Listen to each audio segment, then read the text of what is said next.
Talking to Corbett Barr here, back on the show. In the last episode, we were talking all about your past life on the internet through building Fizzle, multiple podcasts and blogs, and then you sort of like reset your social media and blog content, cleared it all out, started fresh, took a big hiatus. We talked all about that in the last episode.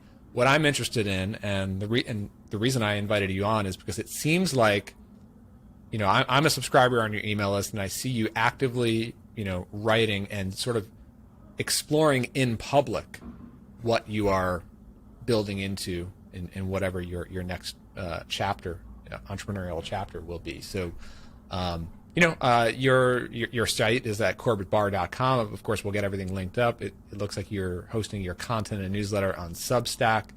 Where are we at today? So we're talking here at the end of November of 2022. Give us like a state of things, of landscape on what you're working on, what you're focused on right now.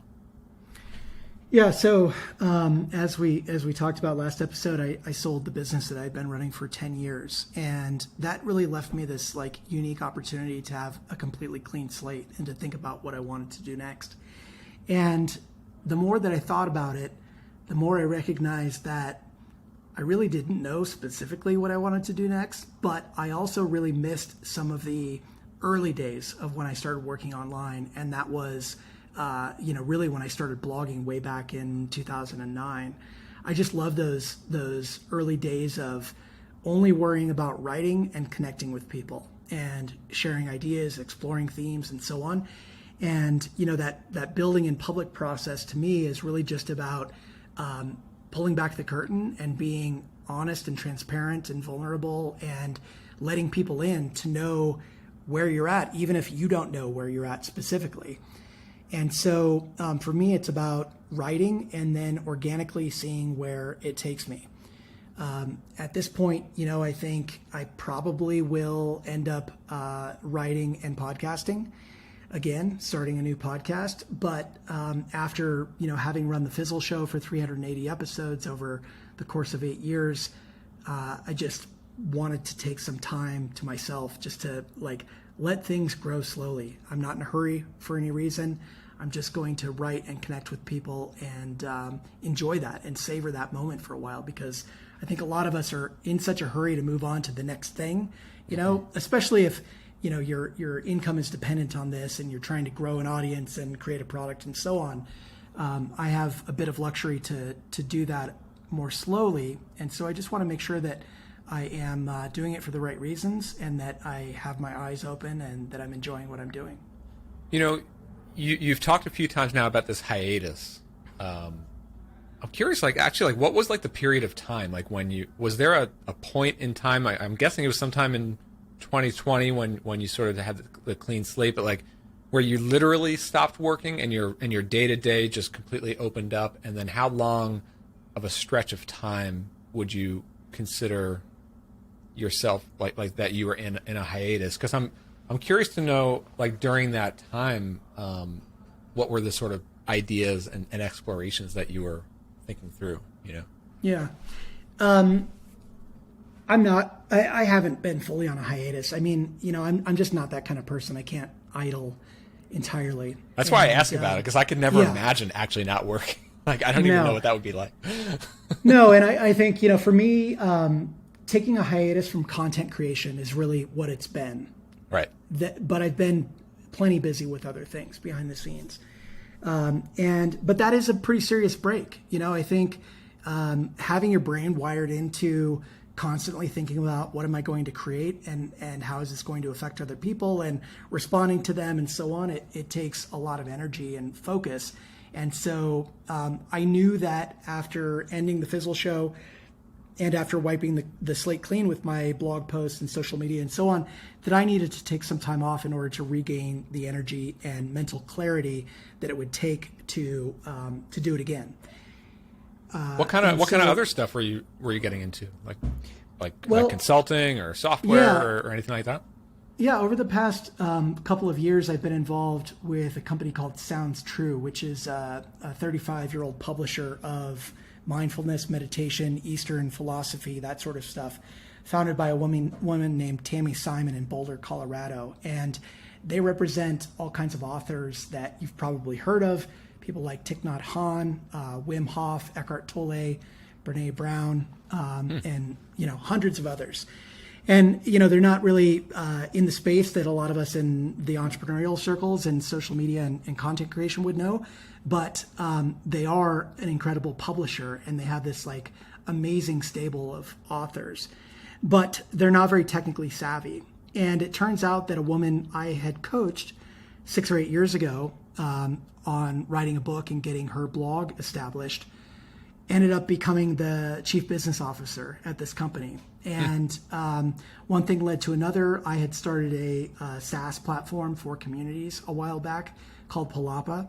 And she brought me in for some light consulting because they were kind of stuck with their technology pursuits. And I ended up taking on this project to launch a new platform for them called Sounds True One, which is a lot like Fizzle was. It's basically live daily classes, an archive of on-demand content, community, and content that you can purchase, like audiobooks, ebooks, and so on, all in one package that is both on the web and on mobile. And so to do this, I've grown a team of software developers, product developers, designers, all that sort of thing, and built that over the past couple of years. Huh. And it's been like, in some ways similar to what I've done in the past, but in other ways very different. And it was the kind of thing that it wasn't necessarily easy, but it was in some ways easy for me to find the energy to do it, because I was able to draw on what I did before I was an entrepreneur and when I was a consultant way back in the day working in the Fortune 500 companies. So what was it like? To put on a different hat. I could see how you could like draw on all your previous skills, and you'd be like the perfect person to come in and build a community-based thing for a company like that, right? But I'm curious to know, how, like you've been a founder, a business owner all these years, and then you spend this time sort of away from the spotlight, like quietly in this kind of deep consulting gig. Like what was that transition like? I wonder, like, was it kind of like refreshing to sink your creative teeth into something where it's not your own business, you're working with this other team, but it's still interesting? Like, can you speak to that a bit? Yeah, it's both. I mean, it basically was an instant opportunity for me to create like a mini agency in a way on my staff now for this consulting entity that I created out of thin air. We have like 12 people working on this project. So there was some entrepreneurial piece to it. But on the other hand, the company, which is 35 years old and has an amazing founder who was really open to tapping into my skill set and experience and knowledge as really a true consultant. But then I was also able to tap into feeling like part of a team again, a big team, as opposed to, just being a founder with a couple of employees around. So it was refreshing, and it was the right time because it was during the pandemic and everything was kind of up in the air anyway. So I'm really thankful for it. It was a nice kind of diversion and way for me to stay occupied without getting too existential about what I wanted to do in my own entrepreneurial journey next. I sometimes look back on the last time I was actually like employed by a company was 2008 or 2007. I went self-employed in the beginning of 2008. And I literally remember this feeling of, and I worked in a web agency in an office in New York City, like stepping out of the office and going home at 5 o'clock, getting on the train, like the mental freedom of like that separation of like leaving the computer. Now I'm on my own time, I literally don't, I haven't experienced that in the last 14, 15 years, because all of my work since then has been on stuff that I personally own. So even if I'm not at the computer working, I'm still thinking about it on a Sunday morning or on a vacation or something, right? Whereas before it was like I didn't have to think about it. It wasn't, but I don't know. I don't know what made me think of that, but it seems like this is obviously a much larger thing, and you grew your own team for this. But it seems like a refreshing change of pace. There is some of that, and I think part of it just comes from having a lot of people involved and knowing that if you relax and trust that you can rely on other people to pick up the slack when you're on vacation or whatever it is that you want to do. Yeah. So that part has been nice. It is in some ways less stressful, or stressful in different ways, which is nice because you can let that entrepreneurial part of you relax a little bit while you're focused on this other consulting mode thing. Yeah. So, I mean, you picked up the writing habit again and started sending to the list. And that seems like it's just like the natural muscle for you that you're getting back into, right? So what are you thinking about exploring? What's getting you excited about like the potential? So you did move to Substack, which is interesting. Can you talk a little bit about that? I mean, it seems like I don't want to get into like reviews of different tools here, but like, I do hear a lot of people like questioning, like, should I, people who want to start a content-based like newsletter business or podcasting business, the decision to go to Substack versus like hosting it your own or building out something else. Like, yeah. And I had a lot of conversations about this because, I've been using email for business for like 15 or 17 years, something like that. And so there are definitely a lot of experiences that I've had and considerations. And also I know people in this space. The founder of ConvertKit is a friend of mine, Nathan Barry, and he offers newsletters through his service as well. And then there are other choices to make. For me, moving to Substack was really because that's where the energy is right now. There's just so much momentum on it. And also because they added something to email which didn't really exist before, which is discoverability. They've made it so that there is like a leaderboard of most popular Substacks. There are places that you can go to search. You can recommend other Substacks from yours. And so there's this network effect happening on Substack. And you see some people at the top end of the pyramid growing incredibly quickly. Some people are adding literally tens of thousands of people a month to their Substack because they're being recommended by so many others. So it's turned into a bit of a, like what you've seen in social media with Twitter and other things. It's just become easy to organically grow through the platform. And because I was bringing my own email list, that meant I had a chance to crack the top 10 or top 20 in certain categories to begin with. Versus if I just continued on my own, then it's, up to really word of mouth and SEO to drive traffic your way. Interesting. How about like the creative process for you right now, finding things to write about? I know you're writing a lot about the creative entrepreneurship, starting things from the ground up as a creator. I know that's a big focus for you. I mean, correct me if I'm wrong. I'm seeing a lot of parallels with the focus of Fizzle and the types of people and topics that you were speaking to then. I know that wasn't just you in Fizzle, but what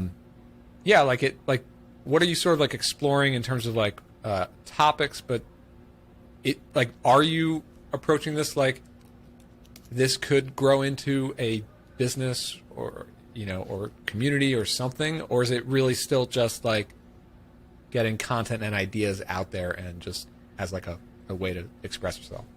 Yeah, I mean, of course, like in the back of my mind, there's always, I always think of anything I'm working on as a potential future like business pursuit. However, in this case, I didn't want to put any like timelines or constraints on it. I also didn't want to box myself into a particular topic in case I started exploring ideas and felt like there was something that I wanted to, pursue instead or in addition to. And so the title Starting Things really was meant to be kind of a nod to entrepreneurship, which is my foundation, but also open enough that I could write about other things if I want to. So, so far I'm really interested in, of course, self-employment, entrepreneurship, the creator economy, new media, decentralized employment, freelancing, all that sort of stuff. But I've also always been really interested in the psychology of working for yourself and the personal growth that happens when you have to go like build your own business or support yourself in some way. whether that be freelancing or through entrepreneurship. And so I'm weaving those things in, and I don't think that's necessarily completely unlike what we did at Fizzle, but I'm leaning I just gotta into say, that more. you just said a phrase that I've never heard before: decentralized employment. I mean, I never thought of it that way, but I could totally see the connection now. I mean, obviously decentralized, whatever, finance and Web3 and all that we see today, but freelancing and consultants and creative builders in our circles, right, have been around for decades. And I think about the teams that I've built; they've always been quote unquote decentralized people, right? Yes, you can call them contractors, but I've always built teams with long-term, like multi-year. I consider them very much to be day-to-day team members, but they might only be working on my stuff 3 or 4 days a week, and then they have their own stuff outside of that, maybe other clients, their own business, whatever it might be. And there are so many talented people who seek that out, and they need that. They have families, they travel, whatever it may be. That decentralized employment is such an interesting way to put it. I like that. Yeah, and I think it's like you said, there are a lot of people who want that. They want the freedom of working for a couple of different projects at once and being able to maybe turn it off when something comes up so that they don't have to work as much. And it was really interesting to hear as Elon Musk was firing whatever it was, 75% of Twitter's workforce employees. Then you came to find out that he also let go of 80% of the contractors, and that they had, I forget the exact number, but it was like 4,000 contractors. And so, that represented half of their organization or something at that point. So there are a lot of companies out there that do rely on contractors. And I think, maybe there was a time when it was kind of a dirty word or whatever, but I think now it's to the point where you can build a career around contracting, especially if you have an eye towards building something that is your own, that's a little more stable, because it's tough to fund your startup or your business idea entirely from your own pocket. And so if you're able to do some consulting a few days a week, work on your own thing, grow your own thing up until it's sort of supporting you, and then use contracting to bridge the gaps, it's just a really interesting model for the future, I think, especially as so many of us get burned out on working for the same company for very long. 100%, and it's also sort of a win-win for like a bootstrapped business who wants to get some of the best talent in the world, but can't afford that talent full time, right? Exactly. But 3 days of a really talented person a week could be a huge value for a business, right? And a lot of times you can get the impact that you need, or the majority of the impact from having someone around a couple of days a week, because they're really just giving you their specialty, and they can do that in a couple of days, and you get the value. Yeah, for sure. So maybe like echoing what we were talking about in the previous episode a little bit, things that you've learned from past experiences building up community-based and content-based businesses to what you're starting to explore now with your own newsletter and writing, potentially growing into community content-based business stuff. Is there anything that is like a definite, like, I will do this differently this time, or things that you consciously want to avoid, or just do things in a different way? Yeah, one of the things is I'm trying to be very conscious of my energy levels and not forcing output too much. Consistency is important, but at the same time, consistency doesn't matter at all if one day you just stop because you overdid it or you burned out. So I'm intentionally putting plenty of time off on my calendar, and reserving days where all I have to do is write, something like the entire day, basically. And if I finish, great, I can move on to something else. But otherwise, there's no pressure for me to try to wedge it in between a couple of things. So really just giving it the space to breathe. And then also really thinking about following my curiosity instead of, people get so focused on following your passion. And I think it was Liz Gilbert who, said you should follow your curiosity. Instead, takes the pressure off, and most really interesting projects come from just diving in and understanding something. And so for me, the curiosity right now is, where is content creation today versus what I knew from writing online, 10 years ago, or from podcasting in their early days? Where is it today? And what are people craving, and what are people tired of? I think there's so much content out there. It's a lot different than it was when you and I started, 13, 14 years ago. I'm trying to be very cognizant of creating signal instead of noise, and not just building something for the sake of capturing people's attention, but instead trying to be the thing that is worthy of people's attention, because it's thoughtful, it's calm, it is in depth, and not just surface level, like you see so many places. I mean, there's so many newsletters that I guess I get a little something from, but they're just so surface. When you think about the Hustle and Morning Brew and all of the daily or frequent newsletters that are just like bullet points, it's playing into the fact that people don't have attention spans anymore, obviously, because it's bullet points. But at the same time, like after getting off of social media, I feel like my attention span has gotten better. And so I want to lean into that and not accelerate the destruction of human attention. Yeah. I am kind of curious about your creative process. We'll start to wrap up on this, but because this is something that I've struggled with, especially in more recent years. I was much more consistent about writing, full articles and newsletters and tweets and things. And recent years, I'm much more focused on designing and building software products. So all my creative energy goes into that. And I don't have the time or, frankly, the interest in spending hours to research and edit and like come up with like truly unique, insightful things that are really worthy of putting out.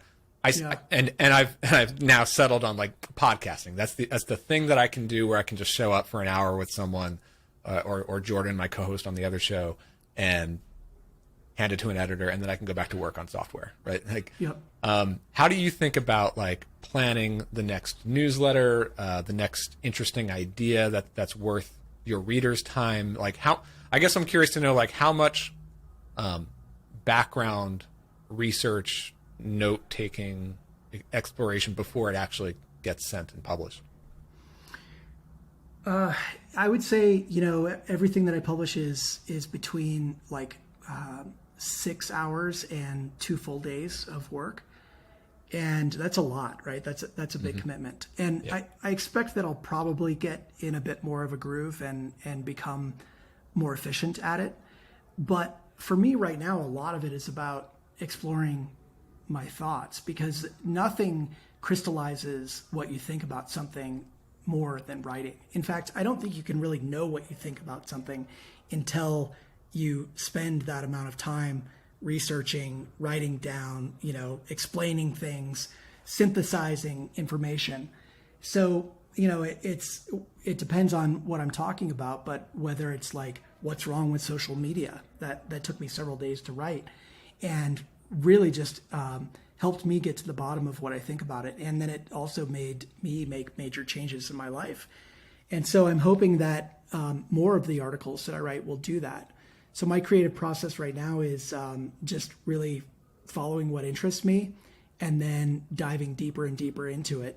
What I'm going to work on next, I think, is decentralized social media, Mastodon, that sort of stuff, and really get beyond the surface level and try to understand for myself like what's going on there and what the future will be. And so there could be opportunities that come out of that, or it could just be that maybe I live a little longer and I stave off dementia because I spend more time thinking about things. Sharp, right? I don't know.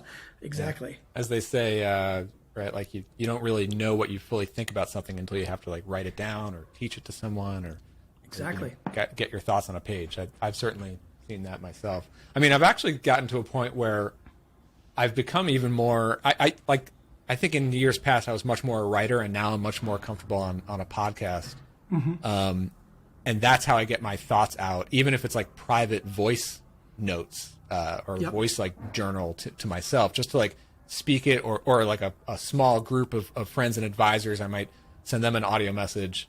Because when it's swirling around in my head, or just things that I observe on social media, it sort of just all doesn't make sense. But when I have to like verbalize it and make a point or make an argument in some way, and the same way if you're writing it, Totally agree. Like you have to make sense for the reader, which makes sense for yourself. Right? Exactly. Interesting. Well, Corbett, I mean, everything that you're writing and creating is interesting as always. I can't wait to see how this new chapter sort of evolves for you. I'll keep watching and reading. Well, thanks for doing this. Thank you so much, Brian. Appreciate it. All right. Take care.